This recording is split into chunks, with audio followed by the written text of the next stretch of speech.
crazy, a storm on the horizon, the pressure is low. Gotta get moving, put on a show.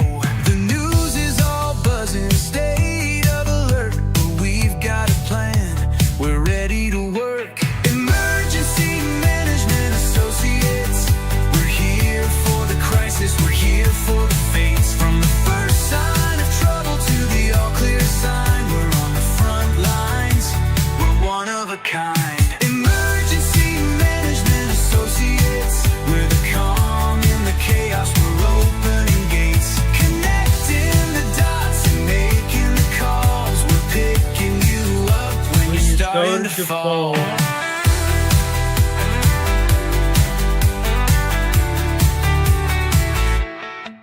See a little fire or a rising flood, we're a well-oiled machine, we're running in the mud. From the city hall meetings to the rescue teams, turning worst case scenarios into hopeful dreams. We're training the people, we're stocking the gear, we're the team you can count on when trouble is near. Emergency Management Associates, we're here for the crisis, we're here for the face. From the first sign of trouble to the all clear sign, we're on the front lines, we're one of a kind. Emergency Management Associates, we're the calm in the chaos, we're opening gates, connecting the dots and making the calls. We're picking you up when you're starting to fall. It's more than a job, it's a calling, you see. Prepared for the present and what's yet to be. Every second counts, we're ready to react for our communities. We're making an impact.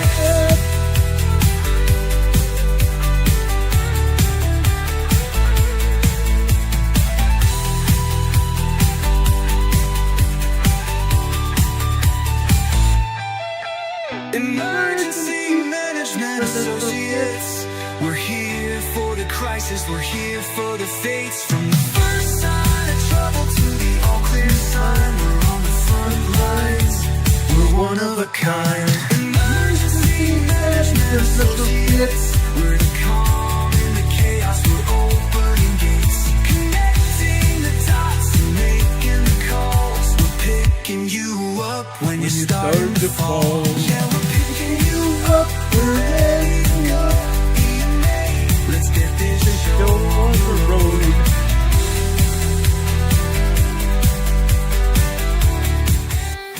Can we get this show on the road, guys? This is the Emergency Management Associates, guys. We're ready for you here and now and always. God bless all of you for being here with us. It's a fun time to be here with you guys. God bless you for being here. Thank you for being here, guys. Anyway, we're coming to you from the Area Command, 392 miles west of Kitty Hawk Beach, North Carolina. Guys, we want to talk about earthquakes tonight. I want to talk about solar storms. And I also have a special story to share with you later. But first, I want to talk about earthquakes. Let's go to the USGS earthquake map and let's show you what's going on now. Okay? Let me bring down our banner. Let's bring down our webcam here for a few short minutes. Let's show you what's happening. Let's start up here in the Russian Peninsula area. Okay? Up here on the southeastern corner of the Kamchatka Peninsula of Russia, we have a 4.8 moderate earthquake. Now, this is offshore. This is 85 miles east-southeast of Petropavlovsk, Russia, Kamchatka, Russia. 4.8 moderate earthquake here. Okay? Over here in the Aleutian Islands, this is near Alaska, 68 miles southwest of Alaska. This is also 4.1 moderate earthquake. Over here in the Rat Islands, this is a 3.7 small earthquake here. 3.0, 3.9 are small earthquakes. This is a 3.7 small earthquake. Okay, this is 159 miles west of Alaska. Or Adak, Alaska, excuse me, Adak, Alaska here. We go over here South of the peninsula of Alaska here, we have a 2.9 3.0 earthquake here. Over here, further to the southern tip of the peninsula here we have a 1.2 tremor here, Falls Pass, Alaska. Let's go over here to Kodiak, Alaska, Kodiak Island. This is another 3.0 earthquake. Over here in the water, the Pacific Ocean, where it enters the Cook Inlet. Where it enters the Cook Inlet, we have another 2.1 earthquake here. Further north here, west, near Karluk, Alaska. Now look where this is at. Look where this earthquake is at. This is south of Old Ililama Volcano. South of Old Ililama Volcano here. This is a 1.6 tremor. North of Old Ililama here is a 2.1 minor earthquake. Okay, let's go further north here. Okay, now we're coming towards the southern part, south of Mount Redoubt. South of Mount Redoubt Volcano. Okay, here we have a 2.1 minor earthquake. This is a 2.6 minor earthquake here. This is a 3.0 small quake. Okay, nothing up here at Mount Redoubt yet. Nothing yet at Mount Redoubt. Over here in the Cook Inlet here, we have a 2.0 earthquake, minor earthquake. This is a 2.5. Over here on the southern peninsula here, southeast, this is a 3.0 earthquake here. Okay. Further up here to the north, another 2.0 near Funny River, Alaska. Imagine that, Funny River, Alaska. Okay. Up here to the north, this is another 2.9 3.0 earthquake. Fascinating, huh? Just off the coast here, another 2.0 earthquake 4 miles northwest of Salamatov, Alaska. Okay, over here again, just east of Mount Redoubt, in the water. This is a 2.1 earthquake here. Now we just barely had another earthquake here. This just barely happened. This is a 1.2 earthquake, 1.2 tremor, northwest of Point Possession, Alaska. Northwest of Point Possession, Alaska. Over here, okay? Now we have another earthquake here. This is a 2.1 earthquake here. This is southwest of the 6.0 earthquake we had here the other day. This is a 2.1 minor earthquake here. Going further to the northeast here, this is a 1.8.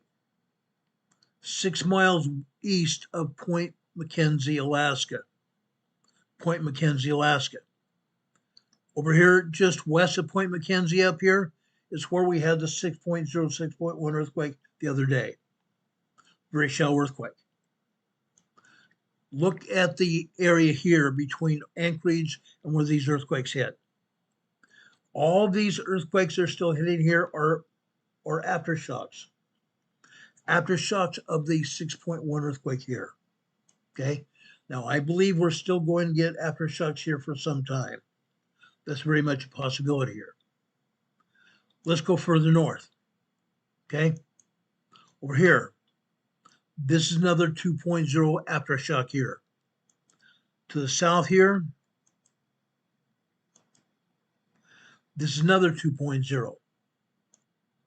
We go further up here to the northeast here, this is a 2.1. 11 miles west-northwest of Willow, Alaska. We go almost directly north here.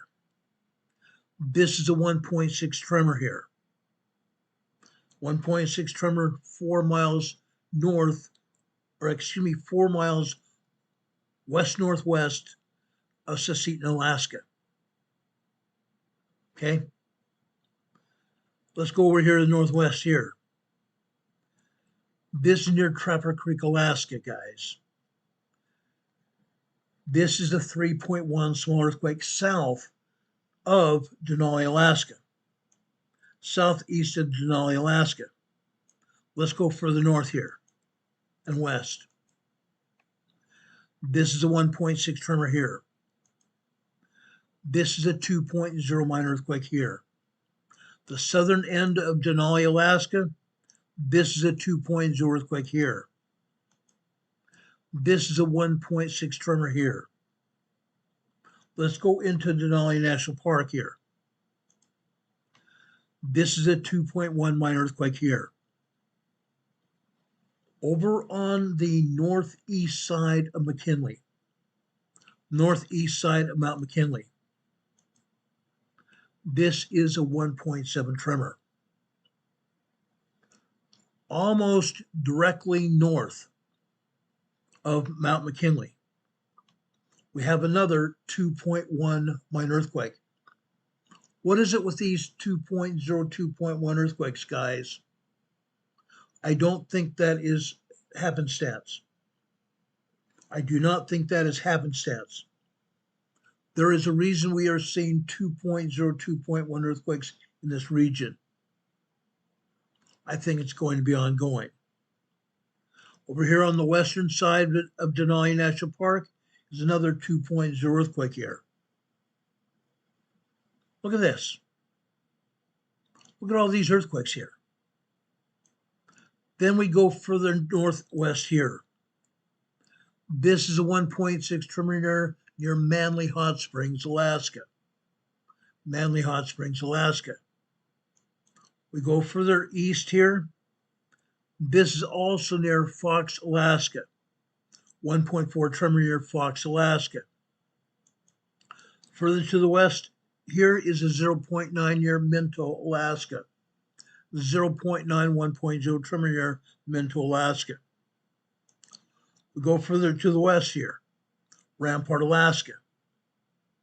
This is just southeast of the Arctic Circle. Southeast of the Arctic Circle. The Arctic Circle is further to the north here. We do not have any earthquakes here above the Arctic Circle. We have no earthquakes here above the Arctic Circle at all. Okay? Now you might be asking why I talked about this. Because I believe in the coming days we're going to see a large earthquake here. Now I don't know whether it's going to be a 5.0, but I believe we are going to see large earthquakes here in Alaska. Let's drop south here. Okay? Before we go over the United States, let's go over to Hokkaido, Japan. Hokkaido, Japan. Just off the coast of Hokkaido, Japan here. Okay? This is another 4.6 earthquake. 4.6 motor earthquake here, 12 miles east, southeast of Urakawa, Japan. Southeast of Urakawa, Japan here. Okay? We go further south and we don't see any earthquakes that the USGS is telling us about here in Japan, but there are earthquakes here. Okay? Go over here to Southeast Asia. Myanmar, Burma. Myanmar, Burma area. This is another 4.9, 5.0 earthquake here in Myanmar, Burma area. Now, as most of you know that have been with me any time period, we had a very strong 7.4 earthquake here earlier this year. It devastated this area. Very devastated this area. Hundreds of people were killed. Hundreds of people were injured. They were in the midst of a civil war here. They still are. The powers that be halted or temporarily put a halt to the war until they got through a few days here, and then the Civil War started again. They're still in the midst of that Civil War, and yet they're still seeing earthquakes here. This is a large earthquake, guys. This is a large earthquake here in Myanmar. This will continue. These people survived what amounts to a major earthquake here. Every time an earthquake of this magnitude hits, or anywhere close to this magnitude, people get scared because they believe, is this going to be one more earthquake here? One more earthquake that could devastate my life? That's what they ask. These people continue to go through hell and back. Okay? Ongoing here. We are going to see more earthquakes here in the Myanmar-Burma area. That's a fact. Earthquakes of the magnitude that they had here are going to continue with aftershocks for many years afterwards. Many years afterwards. Let's go over here to the Middle East and Europe. Notice what they're not telling us. They are not showing any earthquakes here in Europe or in the Middle East at all. There are earthquakes here. There are earthquakes here. There are over or close to 400 earthquakes over in Turkey alone. Over 400 earthquakes in Turkey alone. And yet the agency is not going to talk about it, are they? Heaven forbid. Heaven forbid. Very sad state of affairs here. Very sad state of affairs here. We go over here to Greece. Greece has 26 earthquakes here today. USGS not showing me any of them. We're here in Italy. We have 40 earthquakes here in Italy. 40 earthquakes here in Italy. North Central Italy, we have 25 of those. 25 of those earthquakes. Down here to the south, near Naples, Italy, what do we have? What do we have, guys? Those of you that know what I'm talking about, we have a volcano here. This volcano is getting ready to erupt. Vesuvius volcano. Vesuvius has not erupted in hundreds of years. Now it's steaming. This volcano is steaming, guys. And as a result of this volcano trying to erupt, we're having earthquakes here every day. Around this volcano, we have an urbanized area, highly volatile. Millions of people live in this area, all around the volcano here. Every time they have an earthquake here, they wonder, is it this going to be the last time before the volcano erupts, or is this the volcano erupting now? That's what they have to ask themselves. But over here in the Naples area, in this end of the volcano, they're having earthquakes, lots of earthquakes. Okay? Let's back out of there. Go over here in northern Italy here, both on the eastern side and the western side to the left here. In the resort areas, they're having tremors and minor earthquakes. Up here in the Alps Mountains, the same thing's occurring. 1.8, 1.9 tremors, 2.0, 2.1, 2.3 earthquakes here in the Alps area. To the north, Switzerland, Austria, Belgium, earthquakes. Germany and in France, earthquakes here. These are minor earthquakes. 2.1 to 2.3 earthquakes here in this region. But they're still earthquakes. They're still happening. Spain, a handful of 2.1, 2.3 earthquakes here. That's still ongoing. It's going to be ongoing for some time now. Okay? I don't think that's going to stop. I think there's going to be buildup of earthquakes here in Europe ongoing. I believe something larger is going to happen here. Something large is going to happen. We go over here to South America. Okay, what's happening here? The USGS is showing us 3 earthquakes here in northern Chile, Argentina, Bolivia area. This earthquake near Olegue, Chile, this is a 4.2 moderate quake. This near Chilapata, Bolivia. This is at the Chilean-Bolivia border. This is a 4.1 moderate earthquake. Further to the east, this is also 4.1 earthquake near Aveyah, Bolivia. Aveyah, Bolivia. Aliquile. AQ. It's A. I'm sorry, I spelled it with an A before. Aiqulie, Bolivia. I don't know how to pronounce it necessarily, but I'm not going to even chance it.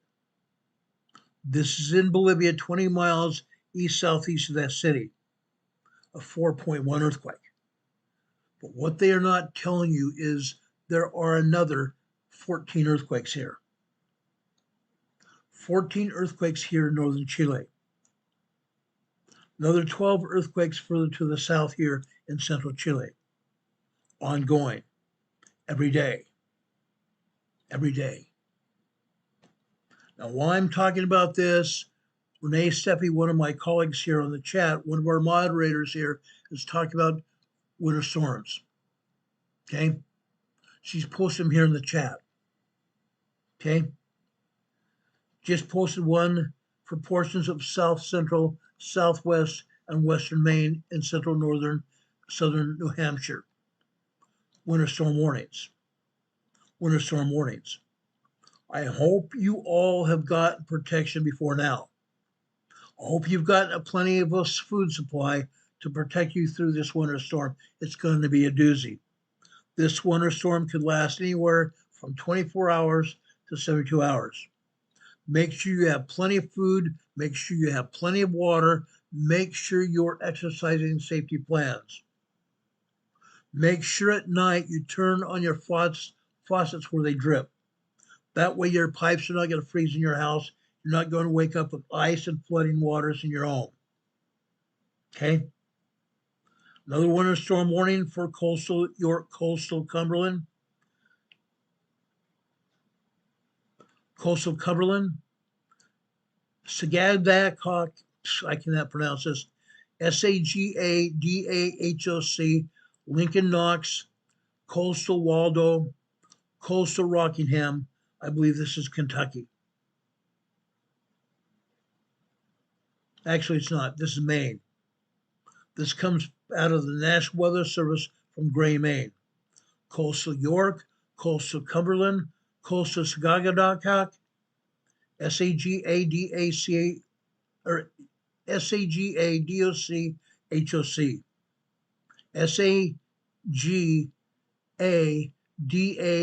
Sagadahoc, Maine. Lincoln Knox, coastal Waldo, and coastal Rockingham. Okay. Trish Killian says it looks like everybody's going to get snow right down in South Louisiana. You're right, they are. I'm going to talk about that in just a minute.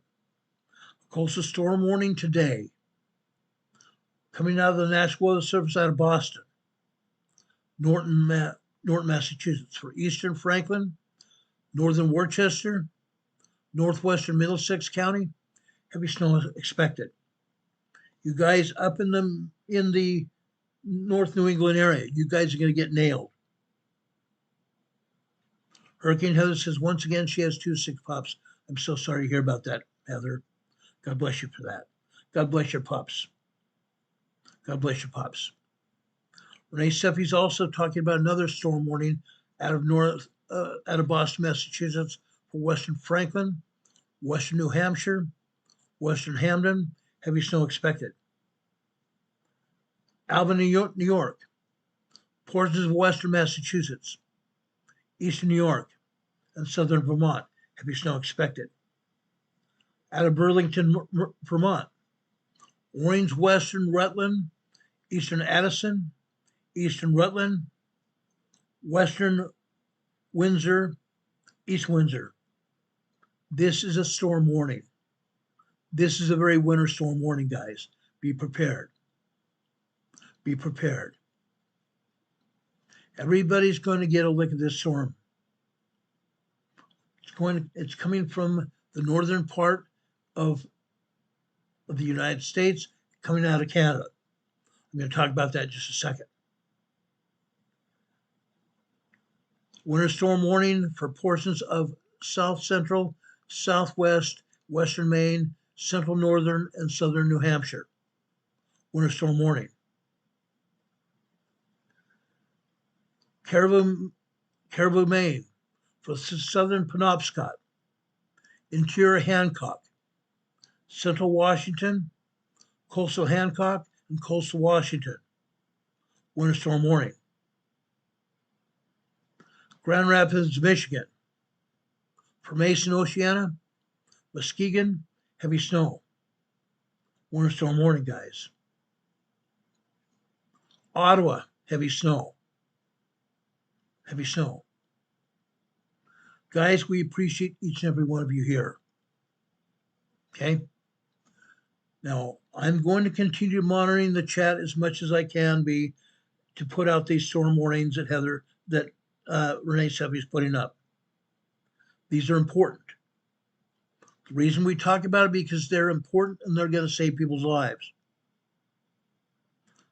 The Weather Service out of Binghamton, New York, for Sullivan, heavy snow expected. And Chris Killian is saying, don't forget your pets. I am total agreement to that. Don't forget your pets. The Weather Service also out of Anchorage, Alaska. Anchorage, Alaska. Now I'm going to spell this out for you so I don't misspell it or just mispronounce it. Kuskokkwim, Delta. Kuskokwim, Delta, Kuskokwim Valley, including Bethel, Antioch, and Crooked Creek, Alaska. Winter storm warning. Ice storm. Severe ice storm, guys. Coy is talking about a polar vortex moving in now. You're absolutely right. That's what's going to happen. That is what is happening now. Not going to, but what is happening right now. It's ongoing. Let me take down this map here. I told you pretty much about all the earthquakes that are happening here. Let's take down this map and let's show you about this polar vortex.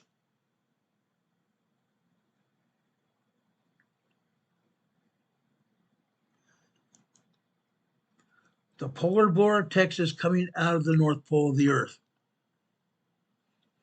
You can see how it winds out of Alaska, coming across the northwestern Pacific, over in the northeastern Pacific, into the continental Canada, British Columbia, Canada, and into the United States,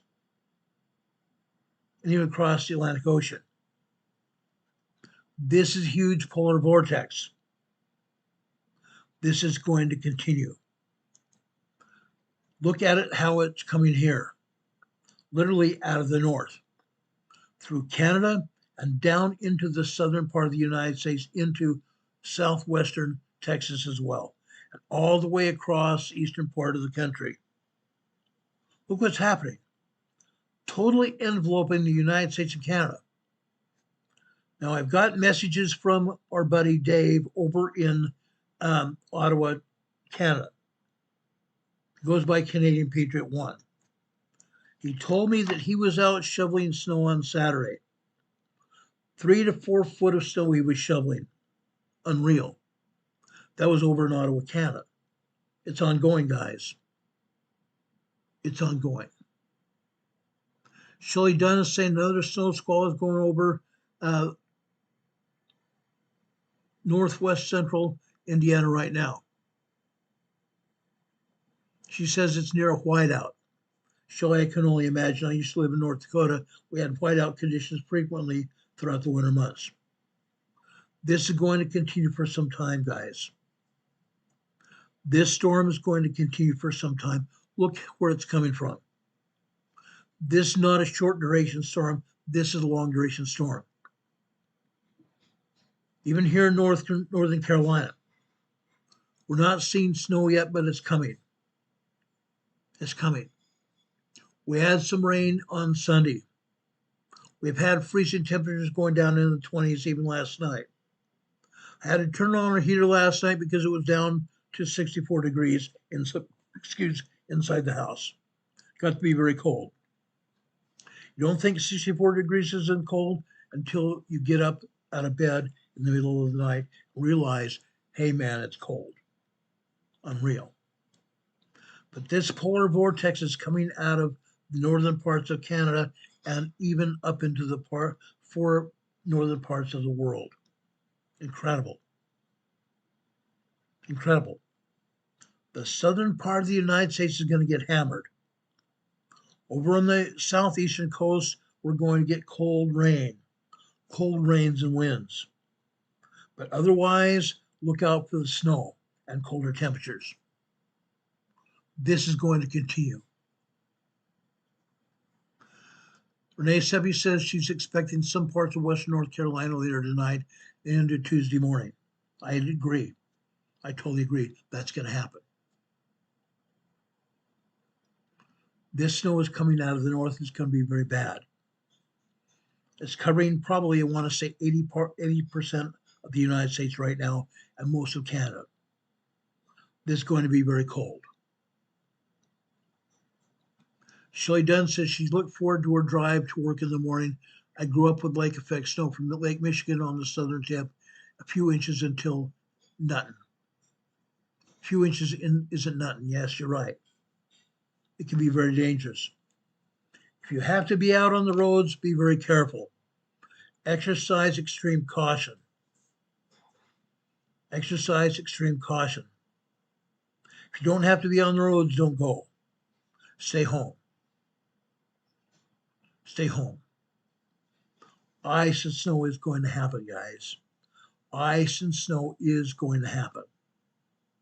Be safe out there. Be very safe.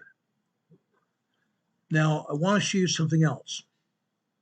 During the weekend, we've had solar flares going on. Our GOES 19 satellite is here. Look what happened on Saturday into Sunday. Incredible. Yesterday, we had an X 1.9 class flare. Almost an X2 flare. It was an X 1.95 solar flare. Now, X-class flares are the most dangerous. We've actually had an X8 earlier this year. That's one of the most dangerous solar flares we could have. This was an X 1.95. Look how it shows up on the GOES satellite here. But that's not all, folks. That's not all, folks. There's more. Guys, this is a very dangerous solar flare. Look how the filaments go out into space. Thousands of miles away from the sun. This was a halo CME. Plasma radiate out into space, came back down on the surface of the sun, but not all the plasma radiation came back to the sun. Within hours after this solar flare occurred, X-class radiation flooded the Earth. Now, coming Tuesday into Wednesday this week, the plasma radiation is going to reach out to the Earth. This was an Earth-facing solar flare. Plasma radiation is going to reach the Earth. Now, I didn't show you all the earthquakes. I did not show you all the earthquakes, but guess what happens? Guess what happens? We've actually only had one 5.0 large earthquake. Only one 5.0 earthquake. Let's go back down here to take it down our webcam and take down our EMA banner here. I'm going to back off here off of South America. Let's go over here to the South Pacific. Go out here in the South Pacific. Down here. This earthquake is a 4.4 earthquake. It's a moderate earthquake. But it is a deep earthquake. 569 kilometers deep. This is going to result in a 5.5 earthquake happening. These deep earthquakes propagate stronger shell earthquakes. This 4.4 is going to propagate a 5.4, 5.5 earthquake in the near 3 to 10 days. 3 to 10 days. Just to the north there. This is a 4.1 near Levuka, Fiji. Near Levuka, Fiji. This is also somewhat of a deep earthquake.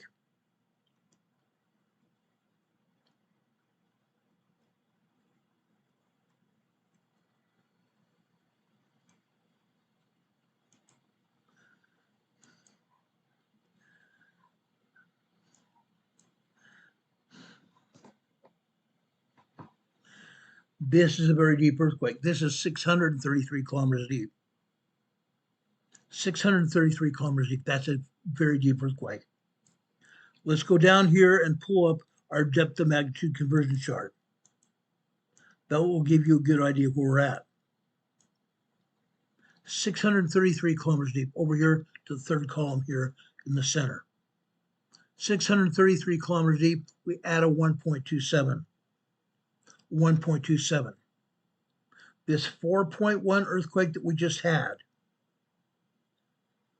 is going to result in a 5.3, 5.4 earthquake. 5.3 to 5.4 earthquake here.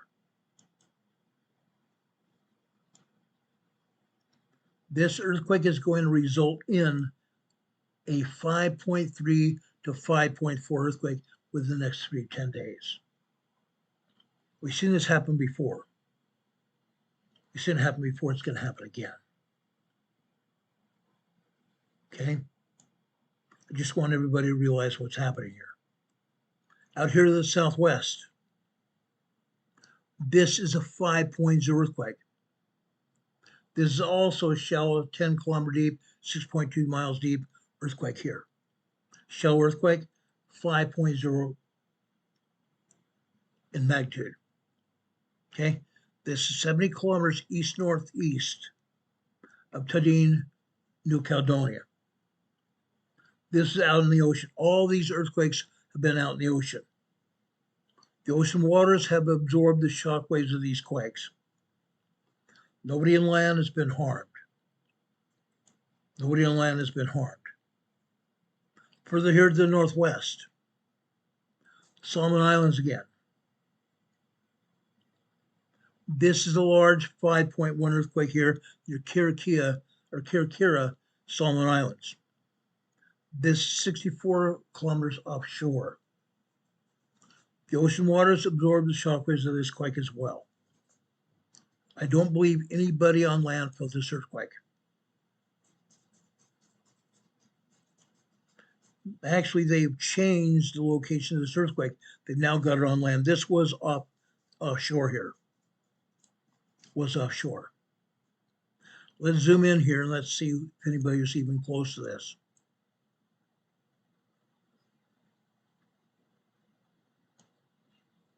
This is a rather large island. There probably are populations of people here. That's what it looks like here. Yes, there are populations here. So people did feel this earthquake. It's interesting how when I have done my research and it shows it offshore, now it's on land here. So this 5.1 here was felt over here in the Solomon Islands.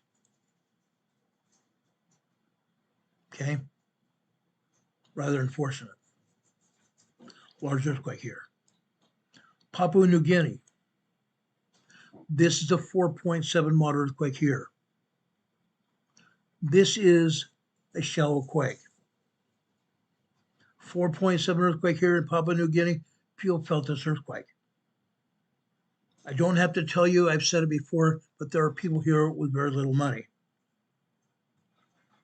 People live in tarps, cardboard, wooden shacks here. Literally. They don't have big homes.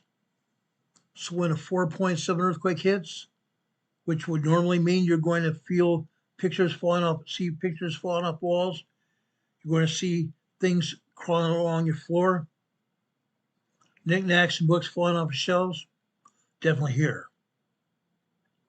A 4.7 earthquake of this size can devastate these people. But again, these are not the only earthquakes here. USBS is not showing us all the earthquakes here. 36 earthquakes here in Indonesia alone. And they're showing us 2 earthquakes here in Indonesia. East Central Indonesia, this is another 4.9, 5.0 earthquake here. Masohi, Indonesia. Also a very shallow earthquake. Up here to the north, again, another 4.3 moderate earthquake here in Tobelo, Indonesia. Tobelo, Indonesia. Go up into the Philippines. Again, these are not the only earthquakes here in the Philippines. Off the eastern side of Mindanao, Philippines, which is the largest island in the southern Philippines here. This is a 4.6 shallow earthquake, 32 kilometers deep. Up here to the north. This one is on the shoreline. This one is on the shoreline. This is a 4.5 moderate earthquake here. Literally 3 kilometers east-southeast of La Paz, Philippines. Near La Paz, Philippines here.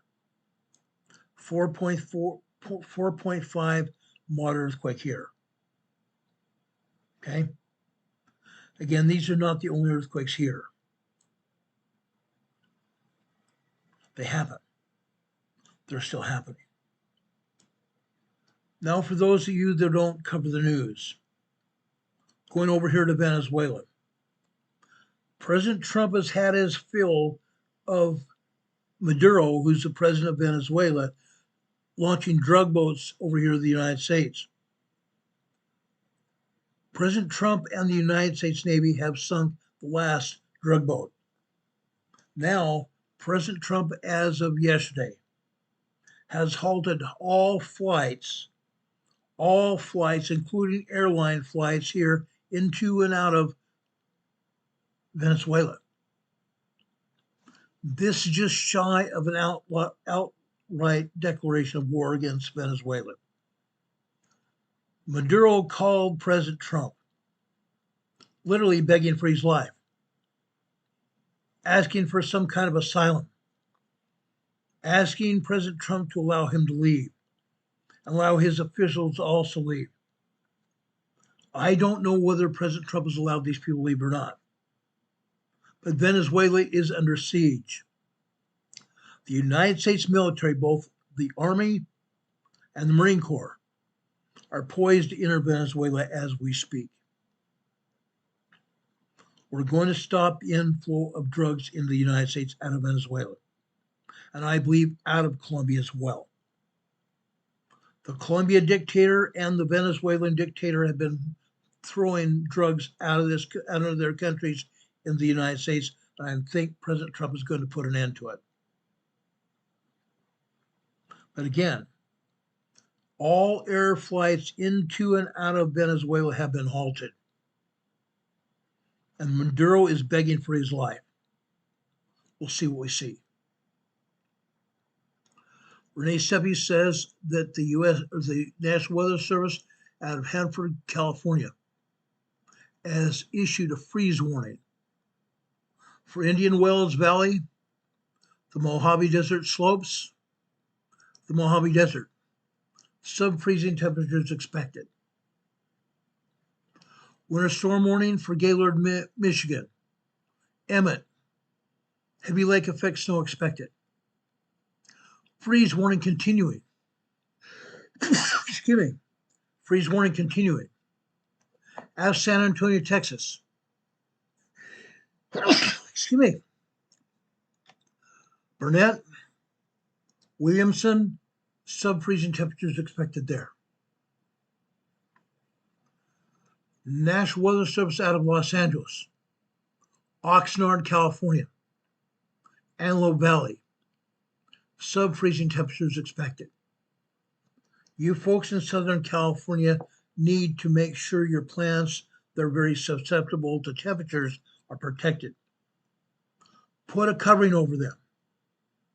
Put some kind of tarp or other covering over your plants so they don't get harmed by this freezing temperatures. That's the best way to protect your plants. If you have large fields, you might put mud pots. Mud pots are a way where you can put a small fire in the area of your plants and then partially cover them so the heat from the mud pots keeps your plants warm, relatively warm. These sub-freezing temperatures are going to continue, as I said, all over, literally all over. It's not over. This is only the beginning of the winter season. Trish Killian says, so much going on, what a world. I agree. I totally agree. One of the last places I want to go here is into Puerto Rico right now. Not that I wouldn't go over there, I would. But over here in southwestern Puerto Rico, we have more earthquakes. This earthquake here is a 2.3 minor earthquake. 2.3 minor earthquake south-southeast of Maria Antonio, Puerto Rico. This earthquake and this one here. This is a 2.1. This just happens to be south-southwest of La Porguera, Puerto Rico. Folks, these two earthquakes are aftershocks of a much larger earthquake that happened here on December 26th and December 28th, 2019. 6 years ago. 6 years ago. An 8.0 and an 8.4 earthquake hit this area. They were man-made earthquakes. Man-made earthquakes. I've told you before how this happened. I'm going to show you, I'm going to bring up our webcam real quick. I'm going to show you why this happened. Okay?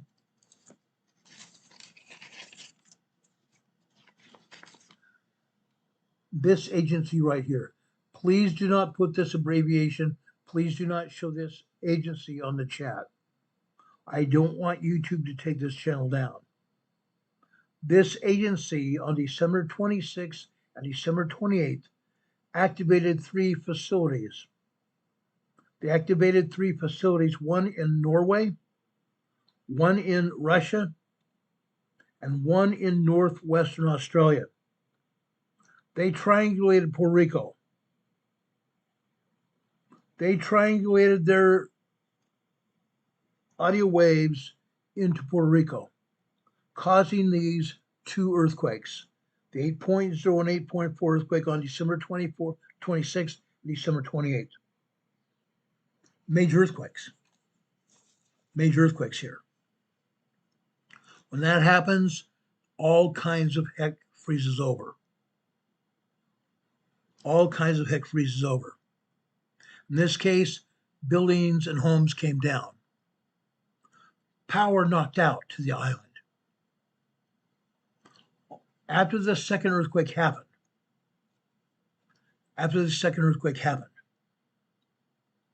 down here in the coastal areas here, Puerto Rico, there was a sandstone arch, much like the sandstone arches you'd find in Arches National Park in Utah. Big, huge sandstone arch on the coastline came down from the shaking. A natural sandstone arch destroyed because of these people. These elites of this world destroyed that sandstone arch and also destroyed the lives of people here in Puerto Rico. People died.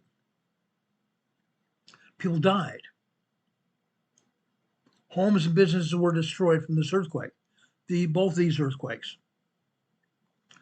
Now we are still seeing aftershocks. We're still seeing aftershocks from these earthquakes. These are continuing. We just barely had another earthquake here. Let's show this earthquake to you. This is a 2.3 earthquake. southeast of Guanica, Puerto Rico. Southeast of Guanica, Puerto Rico. Guanica is where my friend Dominic lives here. Okay? Dominic is the police captain for the Puerto Rican Police Department. He lives here in Guanica.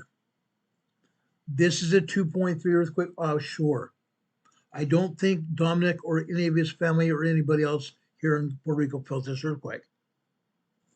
But those other earthquakes here, show them to you again.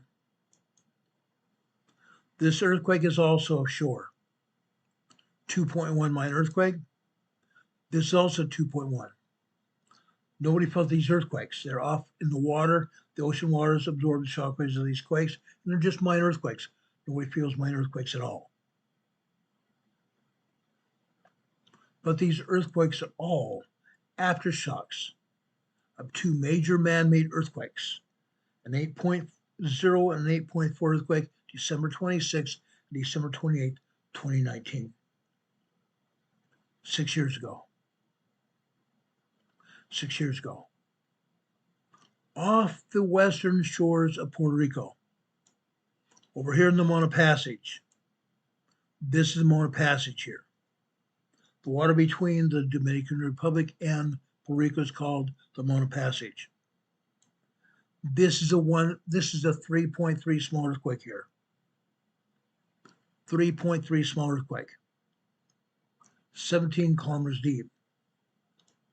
Further north, neither of these three earthquakes had anything to do with the earthquakes off of the area of southwestern Puerto Rico. These are north of Puerto Rico here.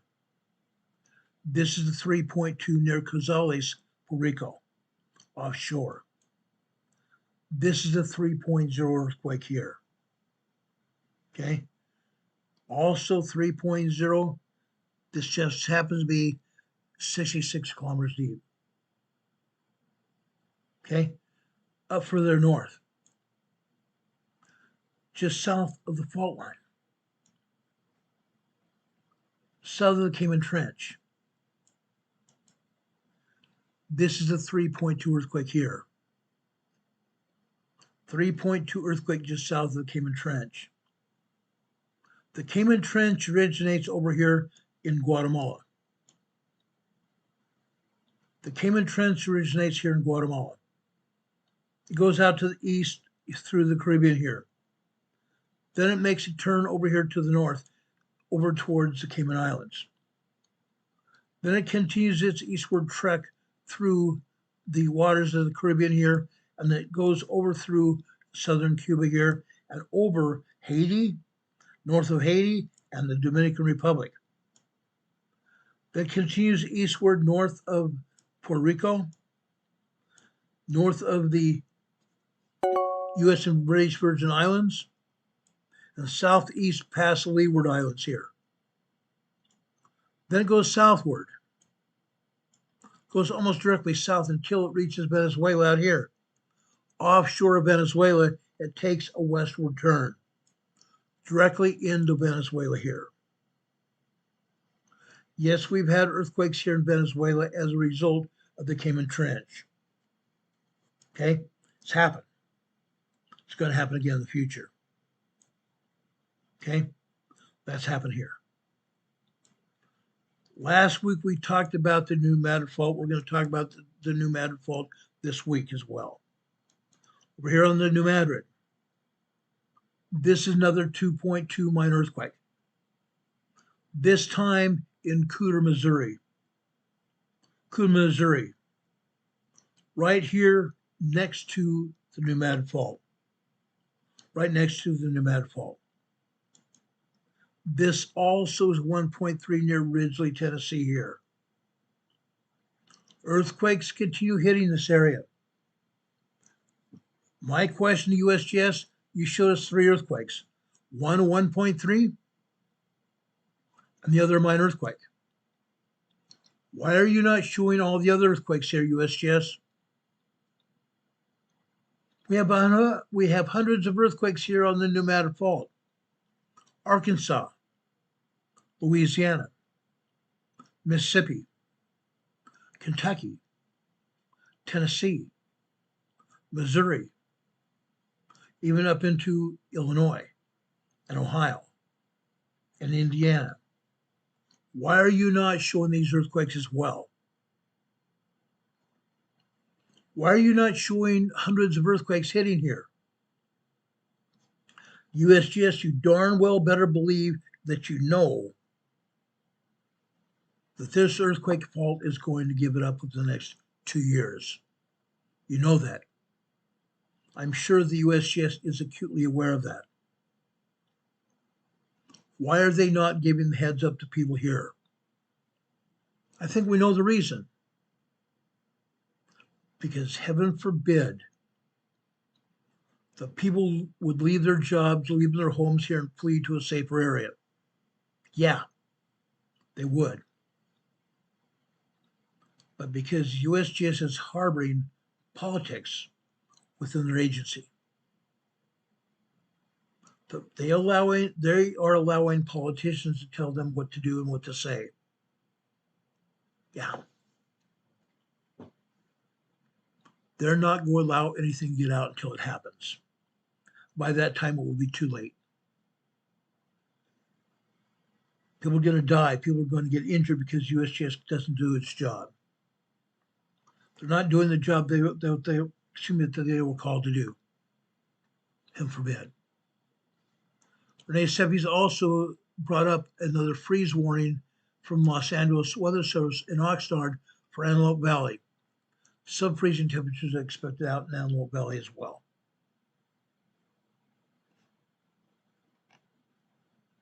Be careful there in Southern California, guys. It's going to be bad. It's going to be bad. Over in Oklahoma. See earthquake here in Oklahoma. Fairmont, Oklahoma. 1.7 tremor. What they're not telling us is there are a lot of tremors and a lot of minor earthquakes here. Fracking earthquakes. Fracking earthquakes. As a result of what? Why are we having earthquakes here, guys? Oil and gas operational fields. Oil and gas operational fields. See all these squares and rectangles here? Those are oil and gas operational pumps and jacks. Operational pumps and jacks all over this area. Earthquakes in this area are a result of fracking operations. Unreal. And they're not showing them all either. Of course, in Texas. Texas has a lot of earthquakes here. Southern Texas, Stockdale, Texas. A year or so ago, we had a 5.0 earthquake here in Stockdale, Texas. Today, this is 1.3 tremor here. Ongoing in southwestern Texas. Right here. Hermleigh, Texas. We have a 1.1 tremor here.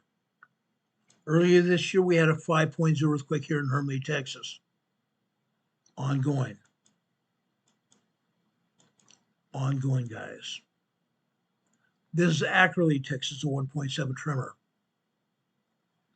Ongoing. This is 1.1 in Stanton, Texas. They also had a 5.0 earthquake here in Stanton not that long ago. 1.1 tremor here. Further to the southwest down here in the south. Toyah, Texas, a 2.1 tremor. Actually, 2.1 minor earthquake. This is 1.2 tremor here near Joel, New Mexico. This is out in Texas, but it's just south of New Mexico here. You see a swarm of earthquakes here. Swarm of earthquakes. 2.1 Toyah. This is a 1.6 tremor here.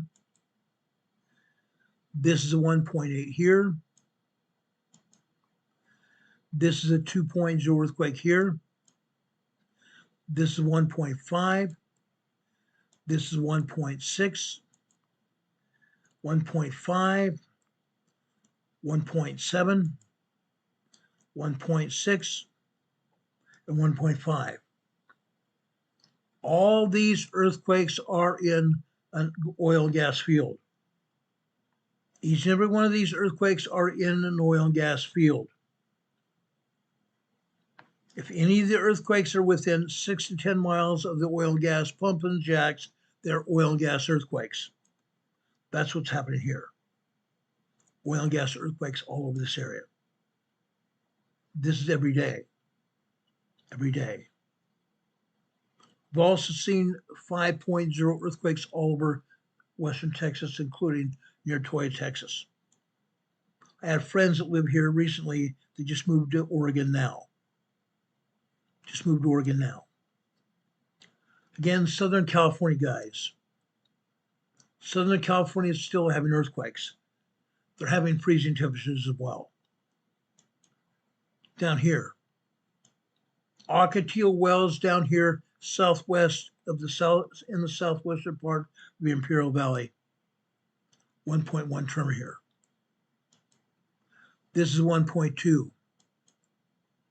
This is 0.9 microquake. Going up to the north. This is part of the Anza-Borrego Desert State Park. 0.9, 1.0 tremor here. 0.3 microquake. 0.7 microquake here. This is 0.5 near Idlewild. This is over in the San Bernardino Mountains. Okay. This is 0.5 microquake. 9 kilometers southwest of Idlewild. Idlewild just happens to be a really nice place to be at.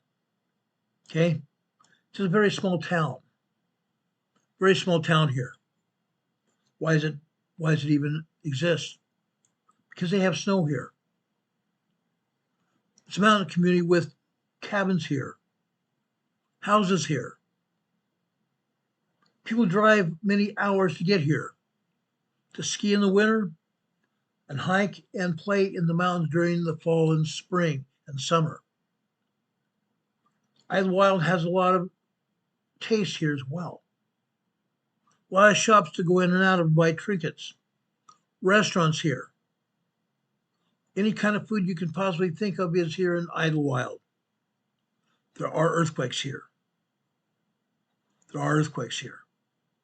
They continue to happen because these are near the San Andreas Fault. This is a 0.5 microquake. This is 0.6. And this is 0.9. Near the San Andreas Fault. To the south, way down here, also part of the Anza-Borrego Desert State Park. Interesting. Let's go to the north here. Green Acres is the place to be. Farm living is the right to be. Let's spread out the farming life. You keep Manhattan, just give me the farming life. I'm not going to sing anymore because I'll get a copyright strike. Green Acres, California. 1.1 tremor here. Further north, south of Corona. 2.0 earthquake here. This is a 1.1 tremor also south of Corona here. Out here to the northeast. Redlands on the San Jacinto Fault. 1.3 tremor here, 1.3 tremor here in Redlands, California. Out here on the San Andreas. Morongo Valley, 0.8 microquake. Out here, Cabazon is 0.9 tremor here. Fancy that.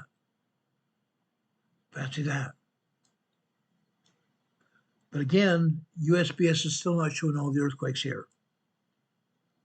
Hundreds of earthquakes exist here in Southern California. 400 earthquakes here in Los Angeles and Orange County. They're not even showing a third, not even a tenth of the earthquakes here. Placentia, California, 1.2 tremor here. This is Brea, California, 1.0 tremor. Up here to the north, Bradbury, California, 1.1 tremor. Earthquakes happening all over Southern California, and USGS hardly speaks about it. Hardly speaks about it. Let's go up the San Andreas Fault here. The Pinnacles here. This is a 2.0 earthquake, but I forgot to show you this earthquake here. Guess what? This is a 1.6 tremor. Earthquake capital of the world. Parkfield, California. Parkfield, California. 1.6 tremor. The Pinnacles here has a lot of earthquakes. Lots and lots of earthquakes. That's a 2.0 minor earthquake. This is a 2.0 minor earthquake. Oil and gas operations here on the San Andreas Fault, the Pinnacles. Going north, along the San Andreas. Tres Pinos, 1.1 tremor. Further north, San Juan Bautista, California. San Juan Bautista, California, also on the San Andreas. 0.7 microquake. Fascinating. Going straight up the San Andreas to the north. Loyola, California. 1.0 tremor here. Notice that the other earthquake faults here, they're not showing any earthquakes. Not anything on the Hayward or the Calaveras Fault to the east. I'm sure there are earthquakes, but they're not showing them. They hardly show anything here. Up here to the north, Kenwood, California. A small catch of earthquakes here. This is a 2.93.0. This is a 3.3 small quake. This is a 2.7. This is a 2.2. This is a 3.1. And this earthquake here is a 2.2. So it appears the 3.3 here is the major earthquake here. It's not a major, but it is a larger earthquake here near Kenwood, California. Small earthquakes here, small cache of earthquakes. Okay? Happens. Further north, I've told you about the geysers area. The geysers area, where men have drilled into the upper magma chambers of the Clear Lake volcano. The Clear Lake volcano. They drill into the magma chamber to obtain steam to power turbines here in the geysers facility. Do it all day long, 7 days a week. 7 days a week we have earthquakes here. Earthquakes. Doesn't matter whether it's oil or gas or steam. Every man-made drill point is an earthquake fault. Man-made earthquake faults. When the seismic energy comes off the Pacific Ocean, it comes over here to the North American craton, North American continent. When the seismic energy finds these drill points, it causes the rock to fracture the drill point. Man-made earthquake fault. Man-made earthquake fault. And when we have the earthquakes, guess what? We see earthquakes here. 1.4 tremor. 1.4 tremor. Look what's here. Just southwest of that earthquake is a turbine facility.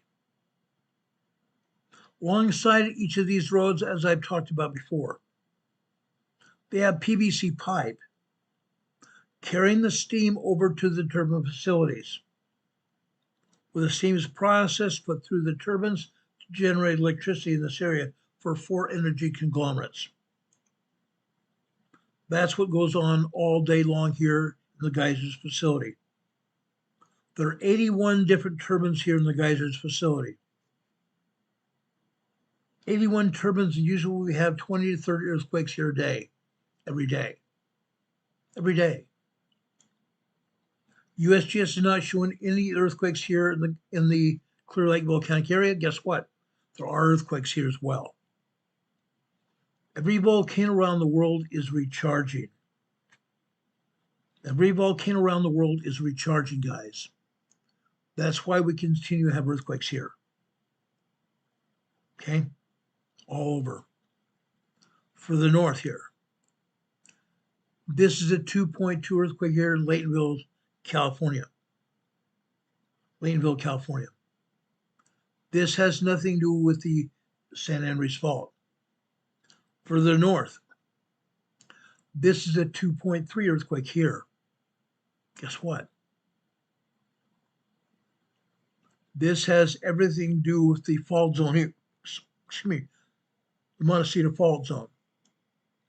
The Montecito Fault Zone carries over from the area of the Triple Junction here, with the San Andreas Fault, the Cascadia Subduction Zone, and the Gorda Escarpment meet, the Triple Junction. Seismic energy comes off the Pacific Ocean here, goes over here to the Montecito area, Montecito Fault Zone. Here over in Hayfork, a 2.3 earthquake here. 2.3 earthquake here. Further west from the Triple Junction on the Gorda Escarpment, we have a 2.6 minor earthquake here. Going north, on the Cascadia Subduction Zone here, off of Oregon. Off of Gold Beach, Oregon, we have a 2.1 minor earthquake here. The Cascadia Fault Zone is alive and well. The Cascadia Subduction Zone Fault Zone is alive and well here. They're not showing earthquakes here, but there are earthquakes here. There are earthquakes along the coastline as well. They're just not showing them. We're here in Washington. Actually, before we get to there, notice Oregon. Not one earthquake here in Oregon at all. Not one earthquake at all. That's highly suspect. There are earthquakes in Oregon all over the place. There are earthquakes in Oregon all over the place. Even Mount Hood. They're not showing any earthquakes at any of these volcanoes at all. There are earthquakes here. I promise you. There are earthquakes. This earthquake in southern Washington. This over volcano, Mount St. Helens. They say this is a minus 0.2 microquake, meaning above sea level. Guess what, guys? This is 1.6 kilometers, nearly 2 miles deep inside Mount St. Helens. This is not above sea level at all. Okay? But it is at Mount St. Helens. And yet, USGS is showing it as 37 kilometers north-northeast of Amboy, Washington. Fancy that. They still do not want to tell us that these earthquakes are at volcanoes. Unreal. North of Mount St. Helens. They say this is a minus 0.2 microquake. 22 kilometers south of Morton, Washington. Fancy that.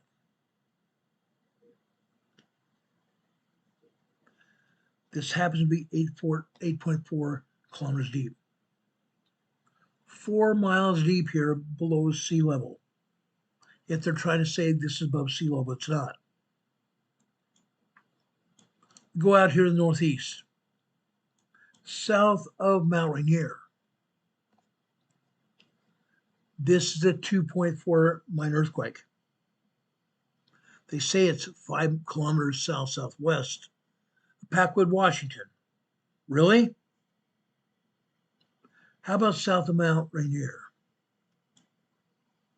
Now Mount Rainier, they're saying we have a 0.2 microquake. Really?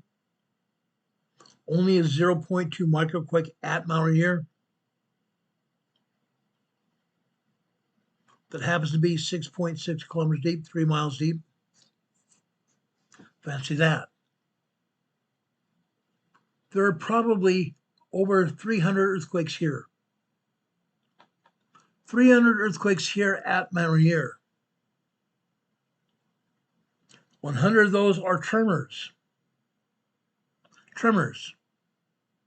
And yet USGS wants to tell us this is a 0.7 microquake. Hundreds of microquakes every day at Mount Rainier. West Mount Rainier. They're saying this is a 0.0 surface quake. 0.0 surface quake. 13 kilometers northwest of Asheville, Washington. It's in the foothills of Mount Rainier. It is also not a surface quake. It's 2 miles deep. Not a surface quake at all. So again, we see Mount Rainier rocking. They're not showing everything going on either. Both at Mount St. Helens and Mount Rainier, we have 3.0 and 3.5 earthquakes hitting. Both mountains are getting ready to erupt. USGS says that they know nothing about that. They know nothing about it, yet they have the data. The data that does exist. Up here in the Puget Sound area. Puget Sound area. We have another quake here. It's 0.7 microquake near Jamestown, Washington. Puget Sound area. For the north in the Puget Sound area, Connor, Washington. 1.1 tremor. For the north, 2.2 minor earthquake. Northeast of La Conner, Washington. Then we go up here to Canada. Good old Canada. Near White Rock, Canada. 1.8 tremor. Guys, I could show you probably 500 earthquakes here between Washington and Oregon. 500. And USGS shows us a handful. What a joke that is. What a joke that is. Thousands of earthquakes worldwide. And they don't want to admit much of anything here, even in the United States. Incredible what they don't want us to see. We just had an earthquake over here in the Aleutian Islands. Right here. This is a large 5.0 earthquake. This is a large 5.0 earthquake. This is also 85 kilometers southeast of Atka, Alaska. Southeast of Atka, Alaska. Another large earthquake that just happened. Now, given all the earthquakes we've had, most of these earthquakes are due to solar flares. At the beginning of this broadcast,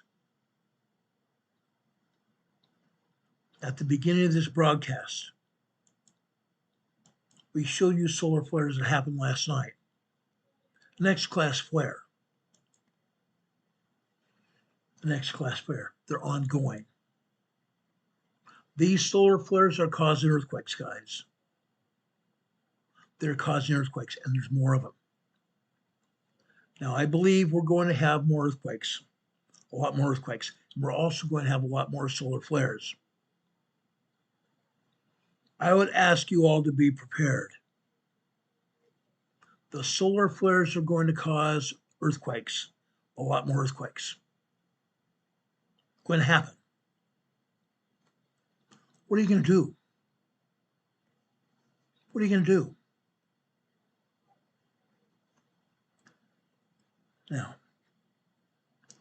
we had a satellite go out because of a solar flare this past month. Okay? An Intel satellite 33E failed and re-entered the Earth's atmosphere and was destroyed out in the ocean. October last year. This ongoing.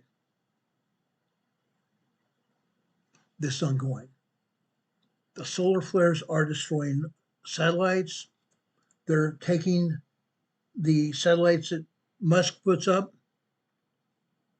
and thrusting them out of Earth orbit. Yeah. It's happening. It's ongoing. This sunspot group right here.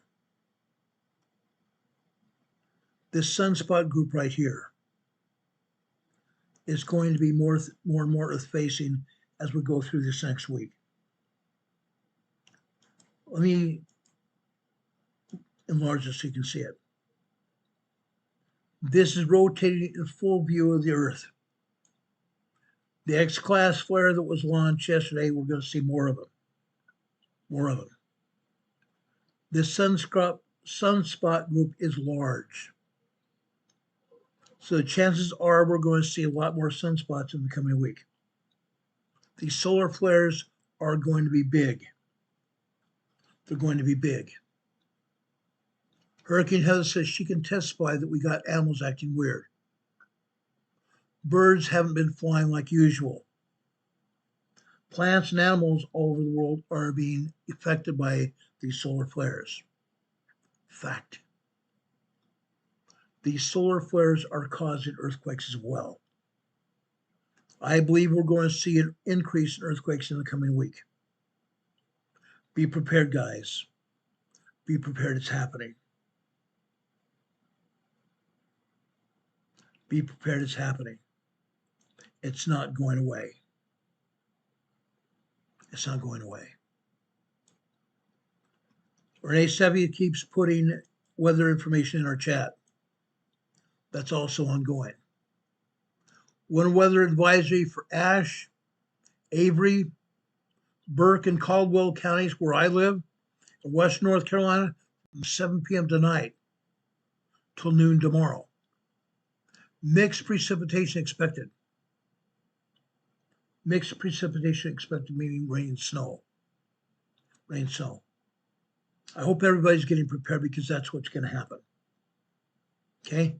That rain and snow mix from southern Texas all the way out here is going to happen literally overnight. That's going to continue. It's going to continue for most of the week. Be prepared, guys. Be prepared.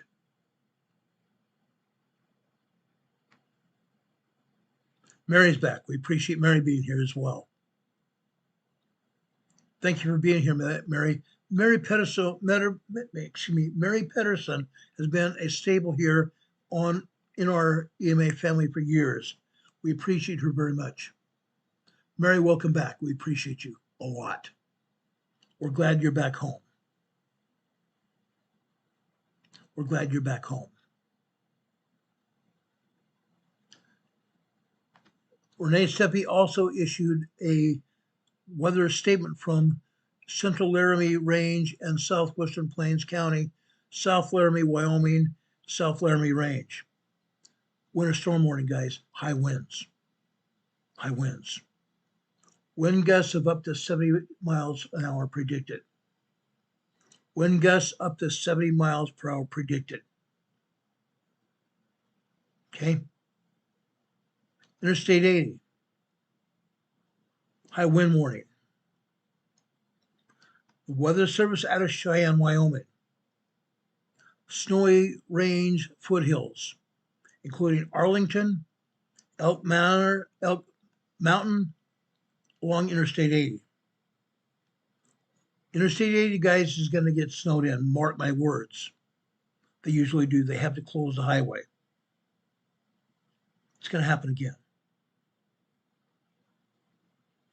You guys over in Colorado and over in southern Wyoming, expect this to be closed. Expect Interstate 80 to be closed. Okay? I believe anywhere from Interstate 80 in northern Utah all the way up through, including Wyoming, going over into South Dakota as well. Unreal. Mary Pedersen says she feels home with the EMA family. Thank you, Mary. We appreciate you as well. God bless you. God bless you. We're glad you're here. All those in winter storm advisories, including high winds and heavy rain and snow, be prepared. Make sure you have an earthquake, or not earthquake, an EMA, emergency medical and emergency preparedness kits in your cars. Make sure you have plenty of jackets for everyone in your cars.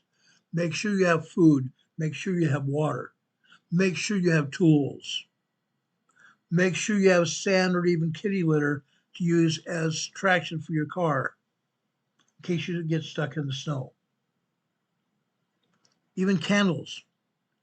If you use candles like my father used to do, use them in your car. Make sure your windows are open just a tiny crack, maybe a quarter inch to get in fresh air. Okay? Make sure you stay warm out there. These blizzards mean business. People die every year of the cold. Be very safe. Also, if you're out shoveling, if you get anywhere near where you're feeling woozy, get indoors and warm up. People die every year from snow and cold temperatures. Be prepared for that. Make sure you have adequate gloves and mittens and even hats on your head to keep your body warm. Okay? Please do that. We talk about emergency management. We talk about emergency preparedness. This is it. This is it. Okay? We appreciate all of you being here. Hurricane Heather says alternate heat, electricity, extra blankets, pillows, and even boots. Good boots. Okay? Also check on your elderly people in your neighborhood. When I used to live in Colorado, we used to trudge through the snow through 2 and 3 foot drifts to get to elderly people in our neighborhood. We even went shopping for them. There was a liquor store up the road from us. We went shopping for food for those people. Food and water for those people. Make sure you check on your elderly people in your neighborhoods. Make sure they're home, make sure they are warm, and make sure they have plenty of water and food. Again, if you are in freezing temperatures area at night when you're sleeping, make sure your faucets are set on drip. They're set on drip. They're allowing water through the pipes to not freeze. Make sure they're set on a fast drip, okay? Make sure you keep your pipes from freezing and you don't wake up for flooded homes, okay? Do we have any questions from anybody about anything so far as we talked about? Do we have any questions? Before I go into the final part of our show tonight, if you remember, just about a month ago, there was a young 20-plus-year-old woman, a refugee from Ukraine, who was killed here in Charlotte, North Carolina. During this past weekend, Governor Stein signed a bill. Signed a bill to help protect people like that. One of the most heavily debated new laws going into effect today is what sponsors call Ireland's Law. which makes it harder for people to get out of jail on bail for low-level crimes. It also attempts to restart the death penalty in North Carolina. One of the most heavily debated new laws is what sponsors are calling Iriana's Law. Okay? It's named after a woman who was stabbed to death on a train in Charlotte, North Carolina.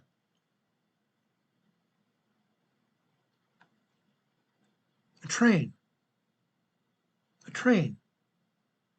going between suburbs of North Carolina. The homeless man accused of killing Irina Zarutska had been released from jail earlier this year without being required to pay bail. He had been arrested 17 other times and released. 17 different times and released without bail. The last arrest was a separate misdemeanor charge in another case. Police allege he misused the 9/11 system in that case. He was charged and arrested after calling from a hospital, claiming his body was being controlled by someone else. But then he was quickly released by a pro tem judge. A judge that was not even an attorney. A judge that should not have been appointed judge at all. That judge is also misused her judgeship. She's also been charged with committing a crime because of all the people that she's released on no bail. This gentleman was released. He was later accused of murdering Zarutska in the seemingly random attack in the subway. Many people scrutinized the early arrest and questioned whether he had been held in jail longer, or should have been held in jail longer, or potentially committed to a mental hospital. Didn't happen. Irina's Law requires stricter scrutiny on judges and even magistrates when considering pretrial release. It bans one time of cashless bail in North Carolina. It makes it easier for people who have a history of mental health issues to be involuntarily committed to mental hospital after arrest. The law also attempts to bring back the death penalty in North Carolina, ordering the administration of Democrat Governor Josh Stein to find a solution to get around the fact that lethal injections are essentially banned due to a series of court rulings and other factors. No one has been executed in North Carolina since 2006, even though more than 120 prisoners remain on death row. The law requires Governor Stein and top prison officials to recommend new ways of executing people, such as firing squads or the electric chair. Stein has opposed to that piece of law, saying that as long as he remains governor, no one will be executed by a firing squad. Democrat lawmakers heavily criticized other parts of the law as well, saying it contained no funding for mental health care, does nothing to try to stop violent crime. Instead, it focuses solely on punishments to be doled out after the crime has already been committed. Well, guess what? You Democrat lawmakers are responsible for it, and yet you don't want any punishments at all. You don't want anything to stop crime as well. Democrat lawmakers don't blame it on conservatives when this stuff happens. Blame it on yourselves. Governor Stein signed the bill into law but echoed many of the same concerns. He said he signed the bill even though he was troubled by its lack of ambition or vision. It simply does not do enough to keep you safe. You're right. Governor Stein, you're a Democrat. You're a Democrat. Why don't you pressure your Democrat lawmakers to put a law together that answers those questions? Put a law together that answers those questions. Governor Stein, talk to me. Call me. My phone number's out here. Call me, talk to me. I'll help you. I'll help you. Guys, we need to be tougher on crime. We also need to be tougher on these idiots that go out there and kill people and ravage people. That's against the law. That's against the law. Now, Renee Seves also talked about another winter storm warning being issued by Alaska. Now, National Weather Service out of Alaska, Fairbanks, Alaska area. Yukon Delta Coast, Lower Yukon River, Lower Yukon and Innoko valleys, mixed precipitation, rain and snow. Be aware of that, guys. Even Alaska has rain and freezing snow. Now, in closing tonight, I want to bring you a story, a very true story. When I first saw this, I had a hard time even reading the story. So please be with me. Firefighters were called to hold this boy who just had killed his mother. The boy said he killed his mother. He did not kill her. Firefighters called a person who was a member of a motorcycle group.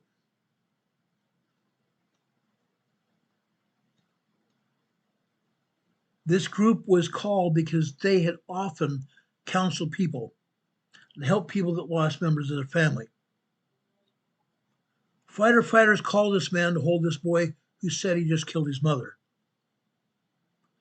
This very, very kind man,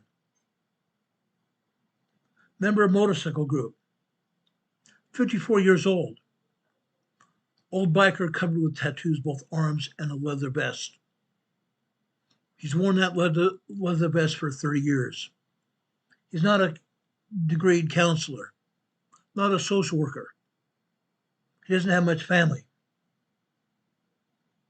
But when police and 911 dispatch raided the motorcycle group's crisis line, yes, the motorcycle group had a crisis line. They called the crisis line at 3 a.m. in the morning. They said one sentence that got this man out of bed. We need someone who won't break. The child won't stop screaming. Danny rode through the rain for 40 minutes on his motorcycle to get to that house. He pulled up in front of the house and saw 3 fire trucks and an ambulance and 6 firefighters standing in the front yard looking destroyed.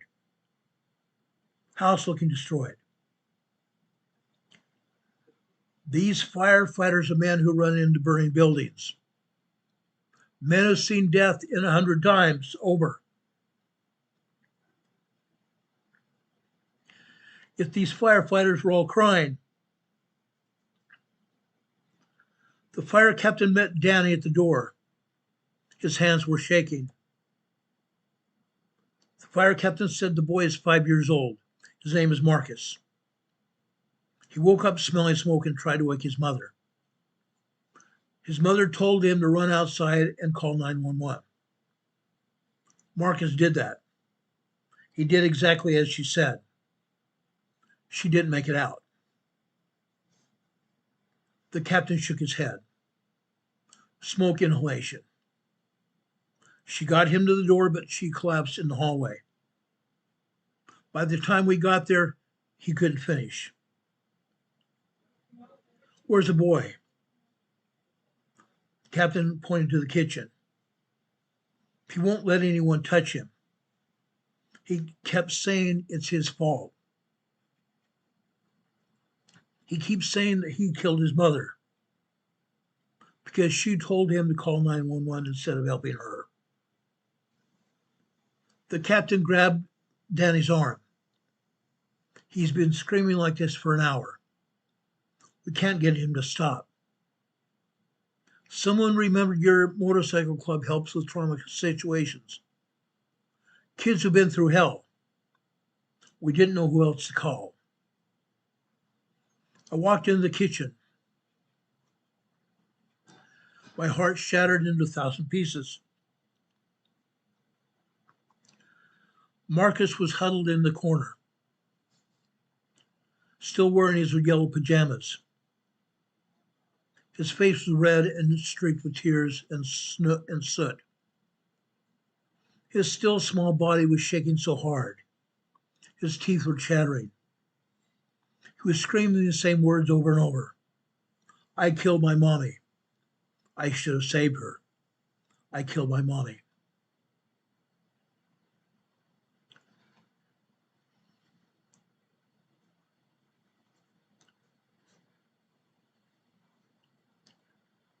Firefighters stood behind me helpless. These brave men who save lives every day couldn't save this little boy from his own guilt. Danny walked over. He didn't rush. He didn't make sudden movements. Just walked over and sat down on the kitchen floor, about 3 feet away from Marcus. Danny looked at him and Marcus looked at him, back at him, with those destroyed eyes. He saw my leather vest, my tattoos, my size, and for a moment he stopped screaming. He just stared at me like I was some kind of mobster. Hey, buddy, I said quietly, my name is Danny. I'm not going to hurt you. I'm just going to sit here with you, Danny. Is that okay? I killed her, Marcus whispered. Mommy told me to go outside and I did. Now she's dead and it's my fault. Can I tell you something, Marcus? He didn't answer. Just kept shaking. Your mommy told you to go outside because she loved you more than anything else in the world. She wanted you to be safe.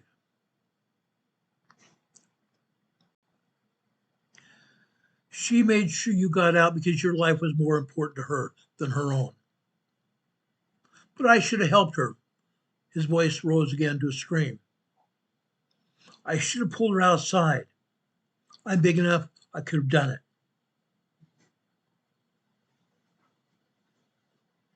I shook my head slowly. Nobody, you couldn't have. And your mommy knew that. That's why she told you to go to the front of the house. Because she knew if you tried to help her, you would both be gone. And she couldn't let that happen. But now she's dead, Marcus' whole body convulsed with sobs again. Now she's dead. And I'm all alone. That's because I didn't save her. Marcus, can I tell you a story? He looked at me, tears streaming down his little face. Didn't say yes, but didn't say no either. Just looked at me. When I was 8 years old, my house caught on fire.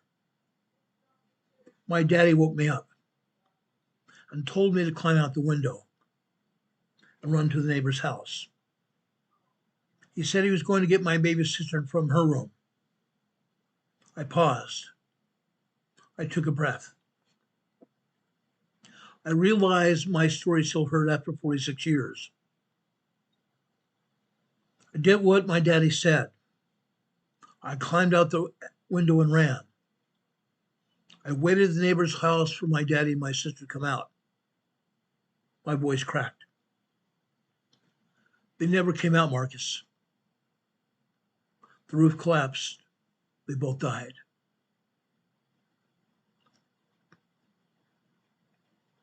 Marcus stared at me. Your daddy died? And my baby sister Emma too. She was only 2 years old. Did you, Marcus's voice was tiny. Did you think it was your fault too? For a very long time, buddy. For years.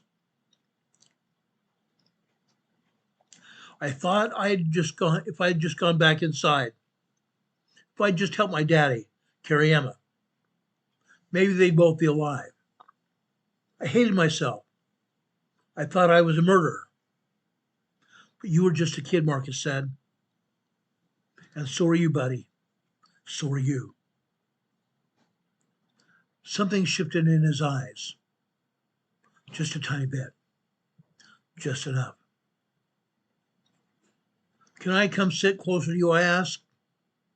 I won't touch you if you don't want me to, but I'd like to be near you. because I know exactly now what you feel like, how you feel right now. And I don't think you should feel it alone. Marcus didn't answer with words. He launched himself at me, this tiny broken boy, threw himself in my big arms, and buried his face in my leather vest and sobbed. I held him, wrapped my tattooed arms around his shaking body, and held him like I wished someone had held me 46 years earlier. I rocked him back and forth on the kitchen floor, while the firefighters watched with tears running down their faces. I want my mommy, Marcus cried. I want my mommy back. I know, buddy, I know. She can't be dead. She was just talking to me. She just told me she loved me. She told me to run. She can't be dead.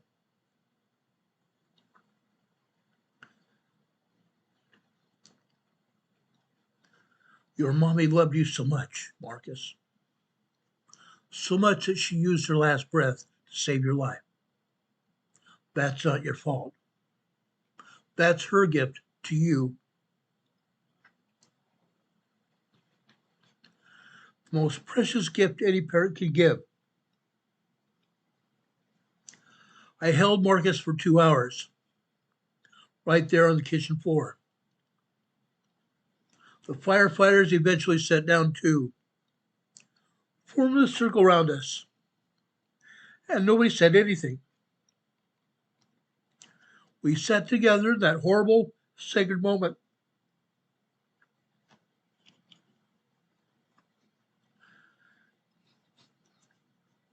When the sun came up, Marcus had cried himself into exhaustion.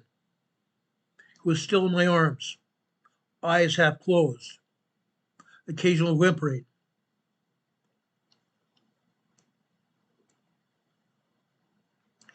The fire captain knelt beside him, beside us. Child Services is here. They need to take him. Marcus's eyes flew open. No, no. I want to stay with Danny. Please, please let me stay with Danny.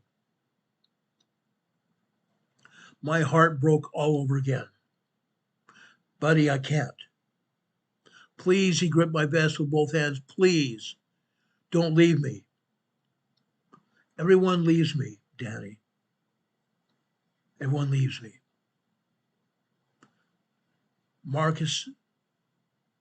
Daddy looked at Marcus.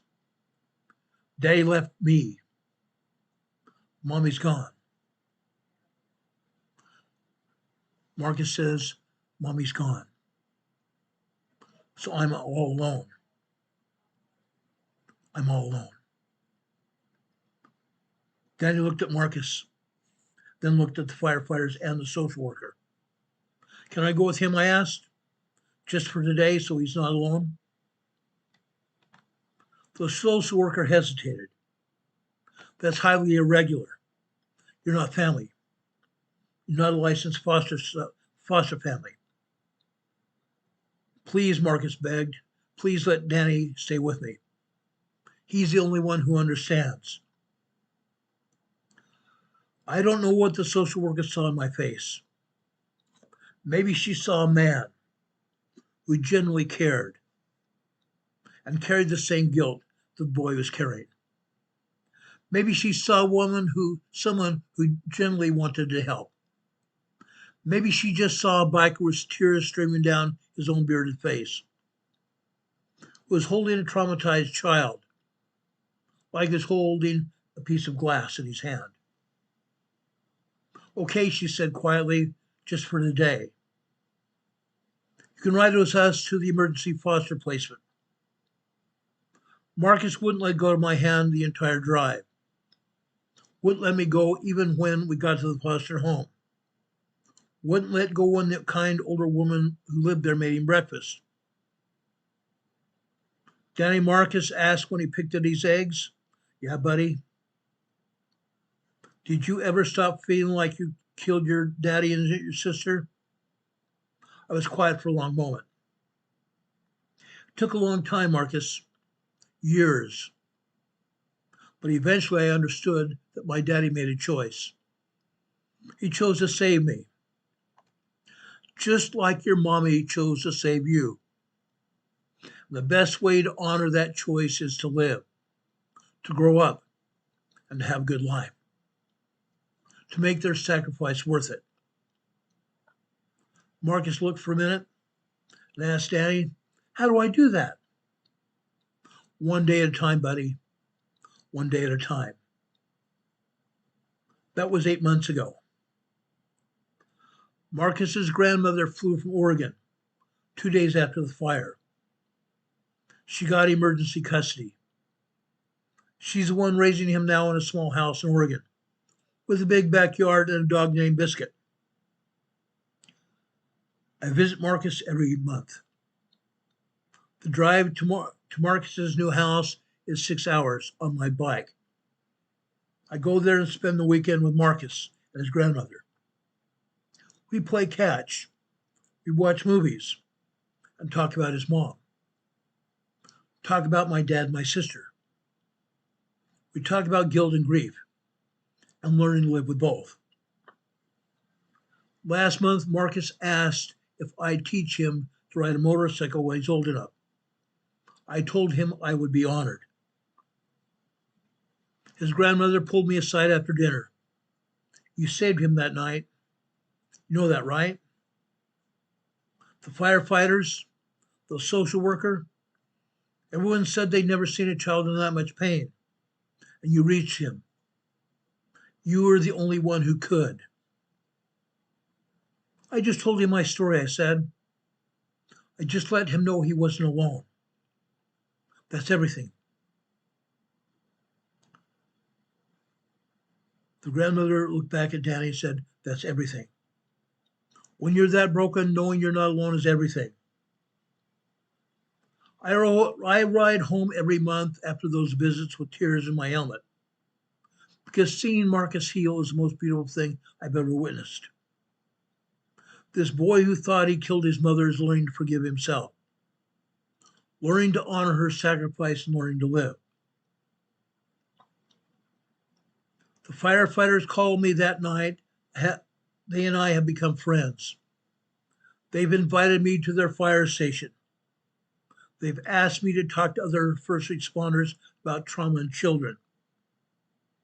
Asked me how a biker with tattoos and leather vest knows how to reach kids that trained professionals can't do. I tell them the truth. I know because I've been there. Because I carry the same scars. Sometimes the only person who can help a broken child is a broken adult who survived the same hell. Marcus called me last week. He's in therapy now. He's doing well. He wanted to tell me something. Danny, I had a dream about my mommy. She was smiling. She said she's proud of me. She said thank you for being brave that night. She said she's glad I called 911. I had to pull over because I was crying too hard to drive. That's beautiful, buddy. She's very proud of you. I know she is. Then Marcus said something. Danny, can I ask you something? Anything you want, Marcus. Can I call you Uncle Danny? I don't have any uncles. You feel like family. I'm 54 years old. I've been a biker for 30 years. I've been called a lot of things, criminal, thug, and lowlife, and dangerous. But Uncle Danny is the only thing that I haven't ever been called before, and that does matter. It's the only thing that matters. The only title that matters. Yeah, buddy, I told him, tears streaming down my face. You can call me Uncle Danny. The firefighters called me Hold a Boy, who thought he'd killed his mother. What they really did was give me a nephew, a purpose, reason to believe that all my pain wasn't for nothing. Marcus saved me that night, just as much as I saved him, maybe more. Because now I know why I survived 46 years ago, why I lived when my daddy and my sister Emma did not. I lived so there could be a Marcus, so I could sit on a kitchen floor at 4 a.m. and tell a broken boy he wasn't alone. I lived so there could be an Uncle Danny, and that's worth everything. Ladies and gentlemen, brothers and sisters, that is a true story. That didn't happen but just a short while ago. I ask all of you to think about this. Think about some young child or even a young adult doesn't have a parent available. Maybe you're the only one that can reach them. Maybe you're the only one that can touch them, that can help them overcome the living hell that they're going through. The reason I'm telling you this is the Christmas season. This is the time where each one of us could be a savior on Mount Zion. Each one of us can reach out and touch someone else. Each one of us can reach out and touch a family. If you know a family or anyone that needs help, reach out and touch them. Make sure that they know that you care. Show them. Show them that you care. Show them that you care. Be a savior of Mount Zion. As the Savior said, the first and only commandment is to love one another as He has loved us. May God bless you this night. May God bless you every day. May He hold you in His arms. May He hold you in His arms and let you know how much He loves you. I ask this blessing upon you, each and every one of you, in the very sacred name of our Savior, our Lord and Savior Jesus Christ. Amen. Have a good night, everybody. God bless you. Those of you that live in areas where there are emergency messages going out, heed the messages.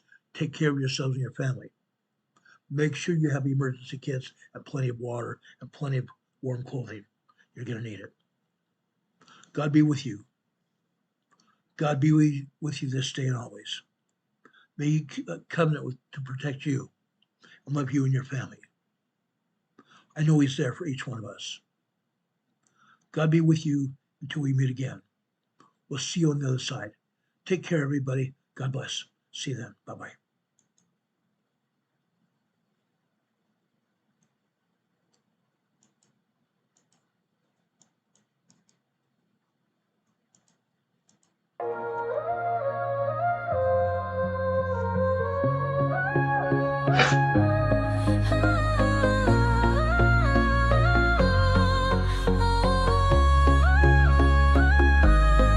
Here at Emergency Management Associates, we're dedicated and true, bringing you the essential knowledge, helping you see things through. From disaster preparedness to navigating recovery's embrace, we're here to guide you in every unpredictable time and place. We break down the complex, make it easy to grasp and absorb, sharing strategies for safety, the vital lessons you can't afford to hoard. So thank you for watching, and thank you so much for your